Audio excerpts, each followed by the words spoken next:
Hello everyone, welcome to KTP classes.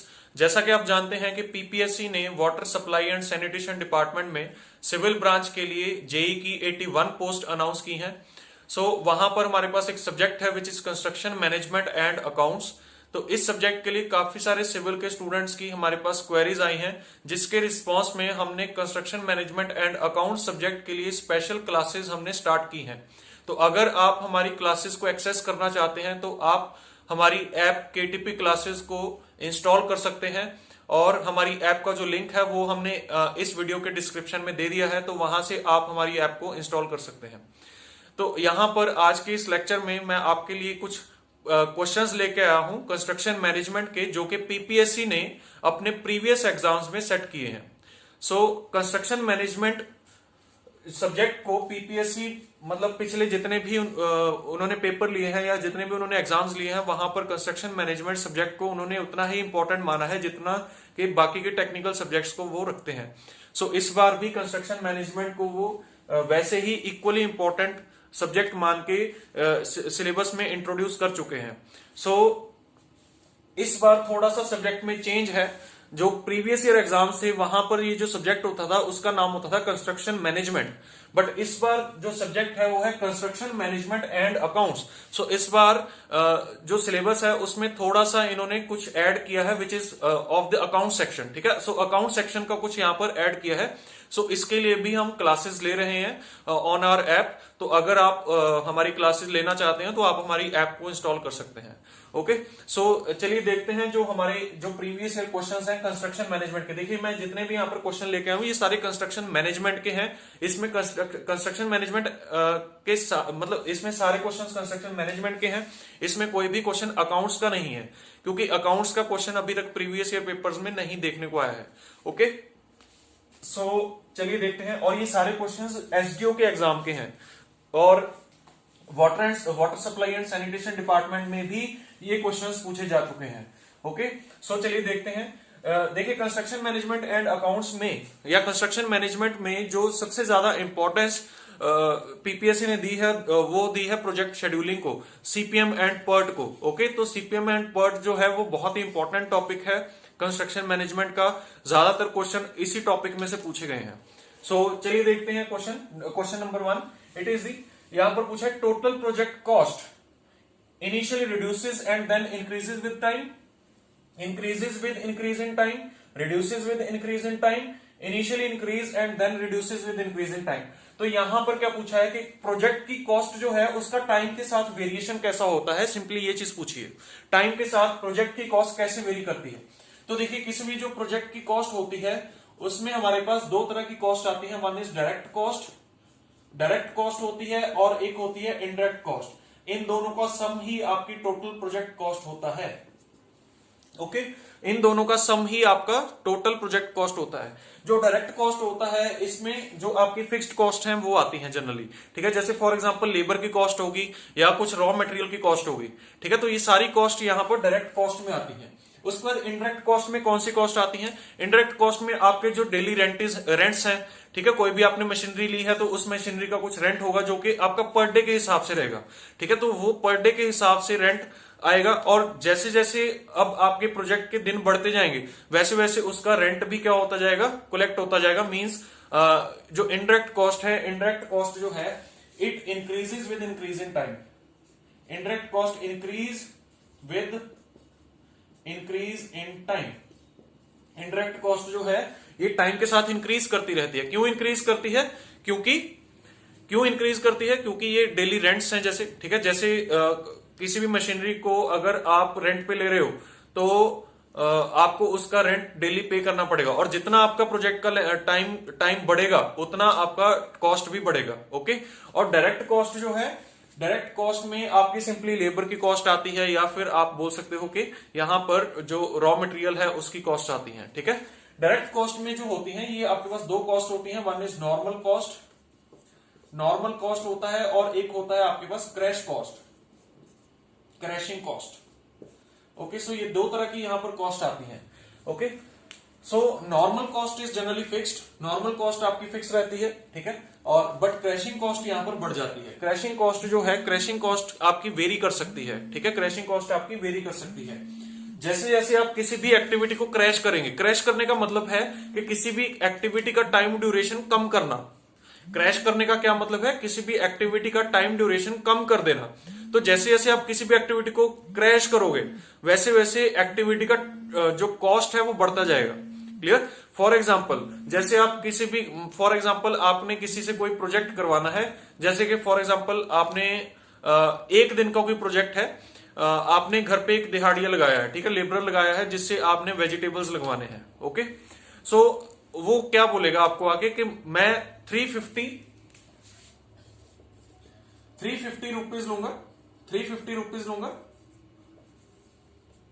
Okay, per day के हिसाब से, और डे में मैं कितना काम करूंगा? 8 आवर्स काम करूंगा। क्लियर? ठीक है, ये बोलता है। बट आपकी क्या रिक्वायरमेंट है? आप चाहते हो कि वो 2 घंटे में, 2 आवर्स में काम खत्म कर दे। अगर आप ये चाहते हो 2 आवर्स में वो काम खत्म कर दे, तो आप क्या, तो वो लेबरर क्या बोलेगा कि मैं 2 घंटे में काम कंप्लीट कर दूंगा, ठीक है, बट उसके लिए मुझे कुछ एडिशनल कॉस्ट देनी पड़ेगी, आपको 400 रुपीज आपको मुझे पे करने पड़ेंगे। ओके, सो आपने क्या किया? एक्टिविटी को क्रैश कर दिया। तो क्रैश करने के लिए आपने अपना टाइम सेव किया, मतलब यहां पर आपने अपने 6 घंटे सेव किए, और 6 घंटे सेव करने के बदले में आपको क्या करना पड़ा? उसको 50 रुपए एक्स्ट्रा देने पड़े। तो किसी भी एक्टिविटी को जब आप क्रैश करते हो, तो क्रैश करते हुए वहां पर आपके प्रोजेक्ट की कॉस्ट क्या हो जाती है? बढ़ जाती है। ओके, सो ये चीज आपको ध्यान में रखनी है। तो चलिए हम यहां पर क्वेश्चन पे चलते हैं कि क्वेश्चन में क्या पूछ रहा है। देखिए, आपको एक चीज यहां पर ध्यान में रखनी है, कॉस्ट वर्सेस टाइम देख रहे हैं, ठीक है, यहां पर प्रोजेक्ट कॉस्ट है, यहां पर प्रोजेक्ट टाइम है। ओके, देखिए एक चीज ध्यान में रखनी है कि जो इनडायरेक्ट कॉस्ट है, indirect cost increases with increase in time. ये मैं आपको बता चुका हूं, इनडायरेक्ट कॉस्ट जो है वो इंक्रीज करती है विद इंक्रीज इन टाइम। क्यों? क्योंकि जैसे जैसे आपका टाइम बढ़ेगा, आपके रेंट्स भी बढ़ते जाएंगे। क्लियर? ठीक है, सो वहां पर इनडायरेक्ट कॉस्ट आपकी बढ़ेगी। ओके, और जो डायरेक्ट कॉस्ट है, डायरेक्ट कॉस्ट जो है, डायरेक्ट कॉस्ट इज, इसका नेचर कुछ ऐसा रहता है डायरेक्ट कॉस्ट का। ओके, डायरेक्ट कॉस्ट का नेचर कुछ ऐसा रहता है, ये है direct cost, direct cost. Okay, so direct cost जो है इट इज मैक्सिमम एट, देखिए मैक्सिमम एट क्रैश टाइम, इसको बोलते हैं क्रैश टाइम। क्लियर? और ये है आपका normal time, normal time. Okay, normal time और क्रैश टाइम। क्रैश टाइम पे आपकी डायरेक्ट कॉस्ट क्या होगी? ज्यादा होगी। क्लियर? ओके, सो अब देखिए यहां पर क्या होता है, जो आपकी टोटल कॉस्ट है प्रोजेक्ट की, टोटल कॉस्ट क्या है? टोटल कॉस्ट आपकी direct cost plus indirect cost है। टोटल कॉस्ट जो है वो डायरेक्ट प्लस इनडायरेक्ट है, दोनों को ऐड करना है। तो जब हम ऐड करते हैं तो हमारा जो नेचर बनता है टोटल कॉस्ट का, वो कुछ ऐसा बनता है। टोटल कॉस्ट का जो नेचर बनता है कुछ ऐसा बनता है, ये है आपकी टोटल कॉस्ट। हमने इन दोनों ग्राफ्स को ऐड किया, इनको ऐड करने के बाद जो नेचर बना वो टोटल कॉस्ट का ये बना। ठीक है, सो ये आपको कर्व ध्यान में रखना है, कॉस्ट वर्सेस टाइम का। ठीक है, और इसमें हमने टोटल कॉस्ट का जो कर्व देखा है उसमें क्या हो रहा है, कॉस्ट टाइम के साथ पहले क्या कर रही है? रिड्यूस कर रही है, फिर एक ऑप्टिमम टाइम आया, ये है आपका ऑप्टिमम टाइम, ऑप्टिमम टाइम, और उसके बाद फिर ऑप्टिमम टाइम के बाद कॉस्ट फिर से क्या करने लगी? इंक्रीज करने लगी। क्लियर? सो आपको यहां पर जो अब ऑप्शन देखना है, इन ऑप्शन में से देखिए कौन सा करेक्ट होगा, कौन सा करेक्ट होगा इन ऑप्शन में से। देखिए टोटल कॉस्ट यहां पर क्या हो रही है? टाइम के साथ पहले रिड्यूस कर रही है फिर इंक्रीज कर रही है, तो कौन सा ऑप्शन करेक्ट होगा? ए ऑप्शन करेक्ट होगा। क्लियर? ठीक है, A option will be the correct option. यहां पर एक चीज आपने और नोट डाल लीजिए, एक नोट और यहां पर लिख लीजिए कि द प्रोजेक्ट कॉस्ट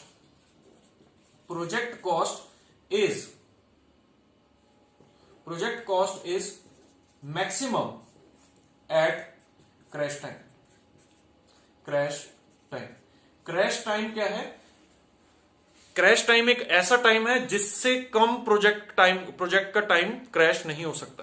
क्लियर? ठीक है, जैसे कि अभी मैंने आपको लेबरर का एग्जांपल दिया था, तो लेबरर, मान लीजिए लेबरर 2 घंटे से कम में काम कर ही नहीं सकता है। ठीक है, तो 2 घंटे क्या है? एक क्रैश टाइम है। ओके, 2 घंटे क्या है? क्रैश टाइम है। ठीक है, सो किसी भी काम को जो मिनिमम टाइम लगेगा that is the crash time. किसी भी काम को करने के लिए जो मिनिमम टाइम लगेगा, मिनिमम टाइम मींस उससे कम में वो काम नहीं हो पाएगा। ठीक है। So that is called the crash time. और क्रैश टाइम पे जब भी आपको किसी भी प्रोजेक्ट को करना है तो वहां पर आपको कॉस्ट जो देनी पड़ेगी that is the maximum cost. Clear, ठीक है। जितना कम से कम टाइम होगा उतना कॉस्ट आपका ज्यादा होगा। क्लियर, ठीक है, okay. So this is the project cost versus time. Clear, okay.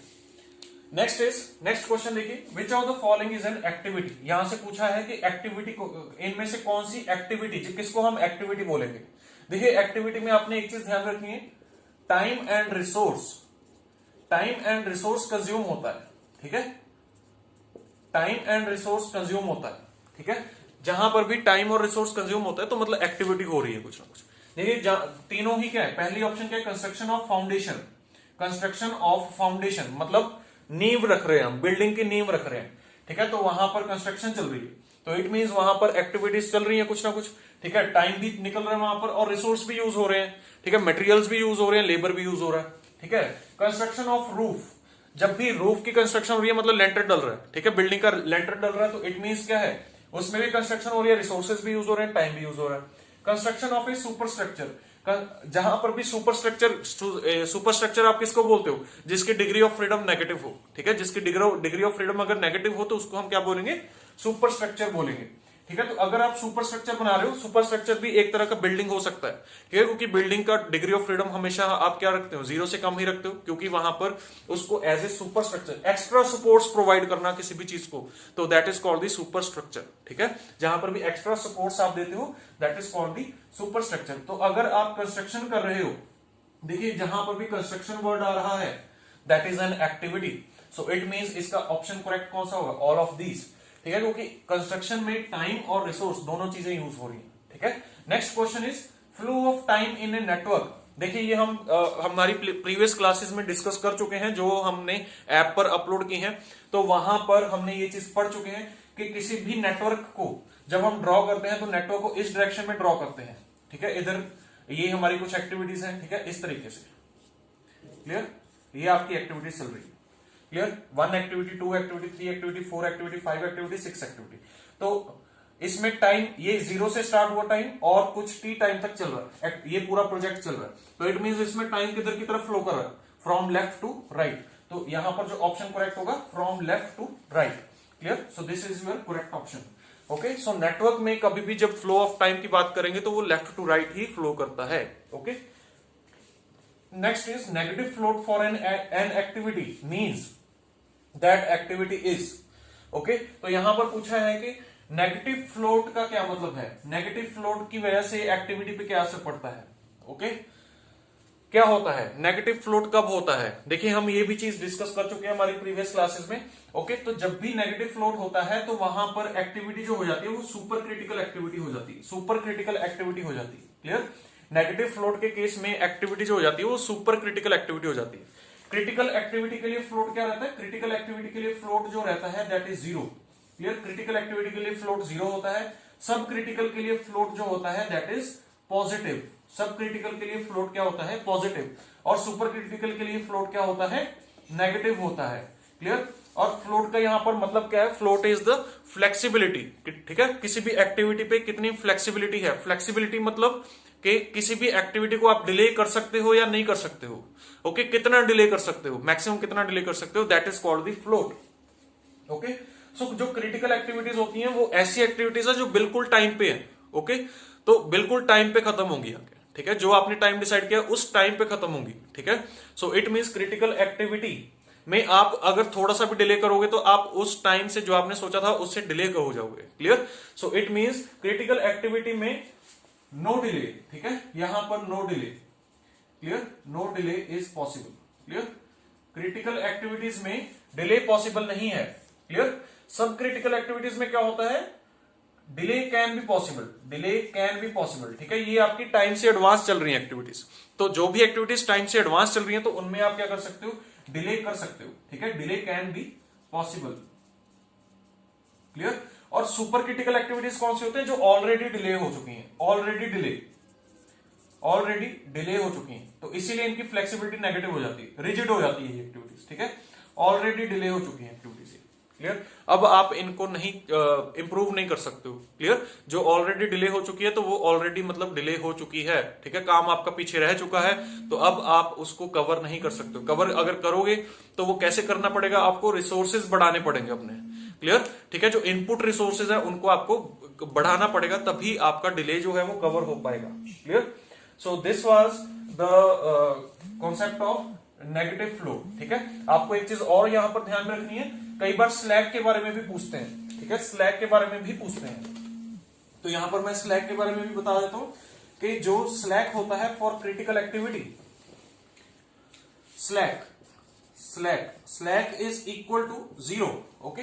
Slack positive and slack negative, clear. Slack 0 किसके लिए होता है, क्रिटिकल एक्टिविटी के लिए होता है। देखिए बिल्कुल सेम है, फ्लोट की तरह ही है, बट दोनों डिफरेंट चीजें होती है, फ्लोट और स्लैग, क्लियर, ठीक है। स्लैग इज पॉजिटिव फॉर सब क्रिटिकल, ठीक है। सब क्रिटिकल के लिए क्या होता है,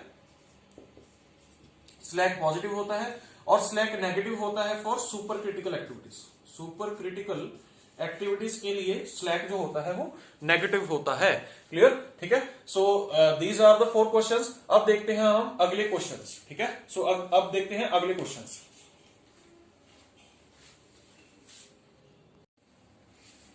Okay, so next is question number 5. In critical path of construction planning, free float can be, ठीक है। क्या पूछा है, क्रिटिकल पाथ में फ्री फ्लोट क्या हो सकता है। यहां पर पहली तो ये चीज ध्यान रखनी, क्रिटिकल पाथ की बात कर रहा है, दूसरा फ्री फ्लोट की बात कर रहा है, ठीक है। और फ्री फ्लोट के बारे में उसके बाद ऑप्शन क्या देखिए, free float can be greater than total float, equal to total float, less than independent float, greater than independent float, clear. तो यहां पर अगर आपने इस क्वेश्चन को आंसर करना है तो आपको पहले तो फ्लोट्स का कॉन्सेप्ट क्लियर होना चाहिए, फ्री फ्लोट, टोटल फ्लोट और इंडिपेंडेंट फ्लोट का कॉन्सेप्ट क्लियर होना चाहिए। देखिए जब भी हम किसी नेटवर्क में किसी एक्टिविटी को रिप्रेजेंट करते हैं तो इस तरीके से रिप्रेजेंट करते हैं। ये है आपकी एक्टिविटी, एरो से जो दिखा रही है एक्टिविटी है, और ये है इसका स्टार्टिंग इवेंट, ये है इसका फिनिशिंग इवेंट। स्टार्टिंग इवेंट में ये है इसका earliest occurring time of this event, EI is the earliest occurring time of this event, LI is the latest occurring time of this event, ठीक है। Similarly EJ is the earliest occurring time of this event and LJ is latest occurring time of this event, clear, ठीक है। और एक चीज जो यहां पर इंपॉर्टेंट है वो क्या है कि L जो है it always greater than E, greater than और इक्वल टू E। L जो होगा वो हमेशा बड़ा होगा या उसके बराबर होगा E के, क्लियर। क्यों, क्योंकि ये लेटेस्ट अकरिंग टाइम है, ये अर्लीस्ट है, लेटेस्ट बाद में आता है, अर्लीस्ट पहले आता है, क्लियर, ठीक है। तो ये चीज आपको ध्यान में रखनी है, LI EI, और सिमिलरली LJ EJ में भी यही होगा सेम, क्लियर। LJ EJ में भी यही रिलेशन होगा सेम, क्लियर। तो अब देखते हैं टोटल फ्लोट। टोटल फ्लोट क्या होता है, देखिए टोटल फ्लोट जो होता है it is LJ minus EI minus TIJ, ये होता है टोटल फ्लोट, ओके। और टोटल फ्लोट में अच्छा, इसके बाद फ्री फ्लोट का फॉर्मूला देखते हैं, EJ minus EI minus TIJ। तो यहां पर आप देख सकते हैं टोटल फ्लोट और फ्री फ्लोट में दोनों वैल्यूज ये EI और TIJ वैल्यूज क्या है, कॉमन है। तो अगर हम total float minus free float करें, total float minus free float करें तो क्या बचता है, LJ माइनस EJ, ठीक है। और LJ माइनस EJ की वैल्यू क्या आ सकती है, या तो पॉजिटिव आएगी या फिर जीरो आएगी। क्यों पॉजिटिव आएगी या फिर जीरो आएगी, क्यों, क्योंकि LI और EI और LJ और EJ में ये रिलेशन देखो, ठीक है। LJ हमेशा बड़ा होगा या फिर बराबर होगा EJ के, LI हमेशा बड़ा होगा या बराबर होगा EI के, क्लियर। तो अगर LJ हमेशा बड़ा है EJ से तो पॉजिटिव आएगा, अगर LJ बराबर है EJ के तो जीरो आएगा, क्लियर। तो यहां से हम रिलेशन डेवलप कर सकते हैं, देखिए total float minus free float equal to positive, तो क्या होगा, total float is greater than free float, clear. And ये है इफ, यहां पर इफ डाल, and if total float minus free float is equal to zero. देखिए दोनों केसेस बना लिए हमने, पॉजिटिव वाला भी जीरो वाला भी। अगर जीरो है तो total float is equal to free float, clear, ठीक है। अब वो पूछ किसके लिए है? क्रिटिकल पाथ के लिए पूछ रहा है, क्रिटिकल पाथ के लिए पूछ रहा है। क्रिटिकल पाथ में क्या होता है, क्रिटिकल पाथ में ये लेस देन वाला साइन हट जाएगा और इक्वल टू रह जाएगा, ये चीज आपको ध्यान रखनी है। क्रिटिकल पाथ में क्या होता है, L is equal to E होता है, क्लियर। क्रिटिकल पाथ में L is equal to E होता है, क्लियर। चाहे वो Li EI है, चाहे वो Lj EJ है, Li is equal to EI होगा, Lj is equal to EJ होगा, क्लियर। तो ये चीज आपको ध्यान रखनी है। तो अगर ये दोनों बराबर हैं तो इसका मतलब क्या होगा, फिर टोटल फ्लोट और फ्री फ्लोट भी क्या होंगे, बराबर होंगे। तो इसका मतलब इसमें ये ऑप्शन करेक्ट है, clear. So free float can be equal to the total float, समझ आया, ठीक है। अब देखिए यहां पर एक और थोड़ा सा यहां पर कंफ्यूजन है, वो क्या है, इंडिपेंडेंट फ्लोट के बारे में। अभी उसने इंडिपेंडेंट फ्लोट के बारे में भी रिलेशन पूछा है, तो हमें इंडिपेंडेंट फ्लोट के बारे में भी देखना पड़ेगा, ठीक है, कि इंडिपेंडेंट फ्लोट के साथ क्या रिलेशन है फ्री फ्लोट का।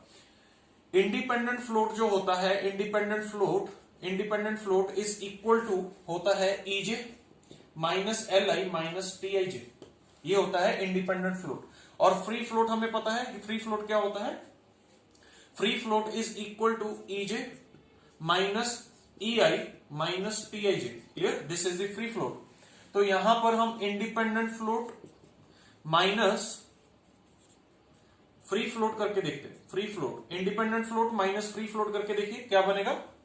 देखिए इससे ये कैंसिल हो जाएगा, बचेगा क्या, minus LI plus EI, clear. TIJ भी कैंसिल, EJ भी कैंसिल, ठीक है। तो ये बचेगा, या फिर इसको क्या लिख सकते हैं, EI minus LI, clear. So independent float minus free float is equal to this, clear, ठीक है।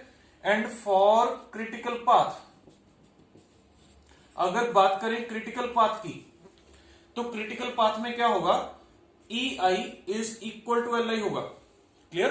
तो it means independent float is equal to free float, clear.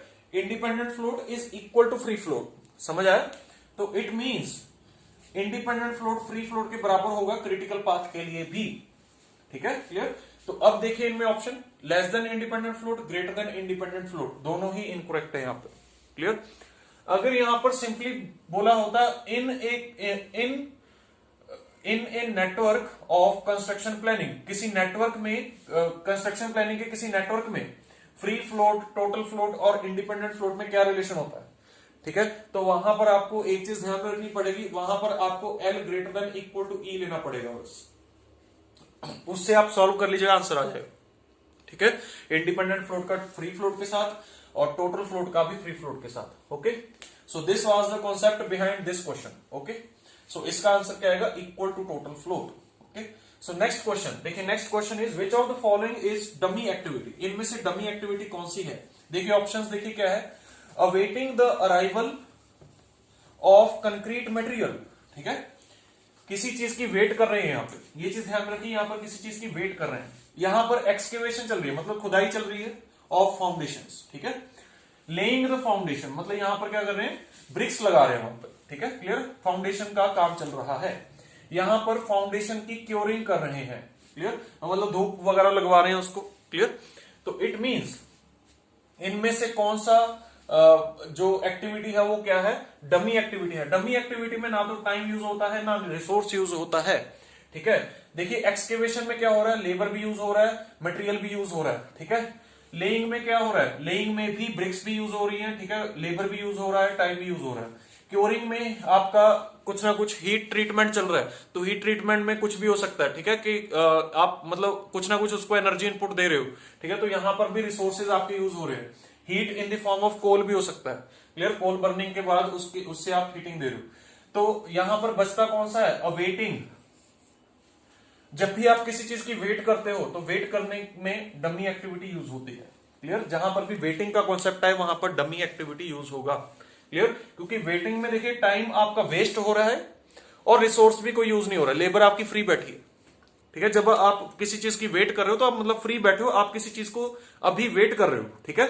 तो उस जब आपके पास वो मटेरियल पहुंचेगा फिर आप काम स्टार्ट करोगे, तो it means this is the dummy activity, ठीक है, ओके। डमी एक्टिविटी में ना तो टाइम यूज होता है ना रिसोर्स कंज्यूम होता है। क्लियर, ये चीज आपको ध्यान रखनी है। और डमी एक्टिविटी को हम रिलेशनशिप सेटिस्फाई करवाने के लिए यूज करते हैं। Next is an activity is, इनमें से बताना है कौन सी एक्टिविटी है।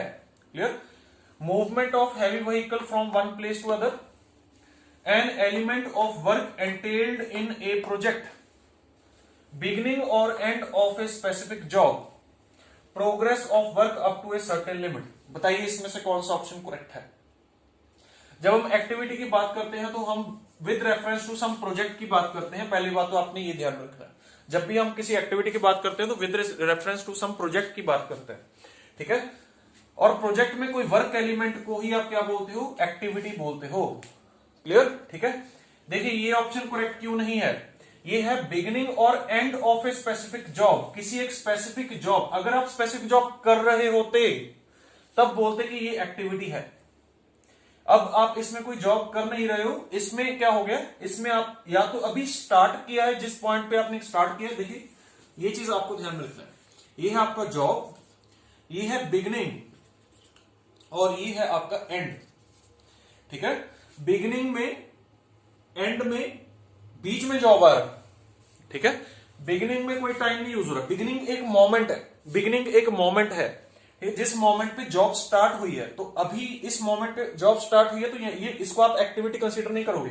ये क्या है, इवेंट है, ये स्टार्टिंग इवेंट है, ये फिनिशिंग इवेंट है, ये भी एक इवेंट है। एक्टिविटी तो ये है, एक्टिविटी कौन सी है, जो स्पेसिफिक जॉब है, स्पेसिफिक जॉब जो चल रही है उसको आप एक्टिविटी बोलोगे, ना कि उसके बिगिनिंग या एंड को बोलोगे। बिगिनिंग या एंड क्या है, इवेंट है। क्लियर, बिगिनिंग या एंड क्या होता है, इवेंट होता है। Clear, okay. Next question is okay, see this, ये स्टेटमेंट देखिए, progress of work up to a certain limit, किसी एक सर्टेन लिमिट तक किसी वर्क की प्रोग्रेस देखना। ठीक है, देखिए अब मान लीजिए इसमें ये जॉब चल रही है, ये जॉब चल रही है, ठीक है, और ये 80% कंप्लीट हो गई, 80% कंप्लीट हो गई। तो क्या हम ये बोलेंगे कि 80% जो प्रोग्रेस है वो एक्टिविटी है? नहीं, 80% प्रोग्रेस एक्टिविटी नहीं है। एक्टिविटी क्या होगी, एक्टिविटी तो जो काम चल रहा है उसको एक्टिविटी बोल रहे हैं, प्रोग्रेस को कभी एक्टिविटी नहीं बोलते। ठीक है, प्रोग्रेस तो हम एक्टिविटी कितनी हो चुकी है वो देखते हैं। ठीक है, क्लियर। तो प्रोग्रेस एक काम नहीं है, प्रोग्रेस एक एक्टिविटी नहीं है प्रोजेक्ट की। ठीक है, प्रोग्रेस तो किसी एक्टिविटी को मेजर करने के लिए यूज करेंगे। ठीक है, कि कितनी एक्टिविटी हो चुकी है। Clear, okay. So it is a measurement technique, ये एक एक्टिविटी की मेजरमेंट टेक्निक है कि कितना काम हो चुका है। Clear, that is called the progress. Okay, next is positive float for any activity means that activity is. देखिए ऐसा क्वेश्चन हम फोर्थ क्वेश्चन डिस्कस कर चुके हैं। ठीक है, जो हमने फोर्थ क्वेश्चन डिस्कस किया था वो बिल्कुल सेम था, उसमें नेगेटिव फ्लोट पूछा था। क्लियर, ठीक है। यहां पर पॉजिटिव फ्लोट पूछा तो मैं पूरा इसका कॉन्सेप्ट समझा चुका हूं। पॉजिटिव फ्लोट के लिए क्या होता है, सब क्रिटिकल एक्टिविटी होता है। So these were the questions that were asked in PPSC by the PPSC in the SDO exam. ठीक है, of water supply and sanitation department. ठीक है, वाटर सप्लाई और सैनिटेशन डिपार्टमेंट के एसडीओ एग्जाम में ये सारे क्वेश्चंस पूछे गए हैं। ओके, सो इस बार जेई का एग्जाम है तो आप उसके लिए प्रेपरेशन कीजिए अच्छे से। ठीक है, इन क्वेश्चंस को रेफरेंस मान के आप कंस्ट्रक्शन मैनेजमेंट की तैयारी कीजिएगा। क्लियर, ठीक है। अदरवाइज हम आपकी हेल्प के लिए हमेशा अवेलेबल है, तो आप हमारी ऐप को इंस्टॉल कर सकते हैं। ओके, और आपको कोई भी डाउट आता है तो आप इसके कमेंट सेक्शन में पूछ सकते हैं, और या फिर आप हमारे जो भी हमारे हमारे चैनल के जो भी गिवन कॉन्टेक्ट्स हैं आप उन पे भी कॉन्टेक्ट कर सकते हैं। Okay, so all the best for your exam, and अगली वीडियोज में मिलेंगे। Till then, thank you.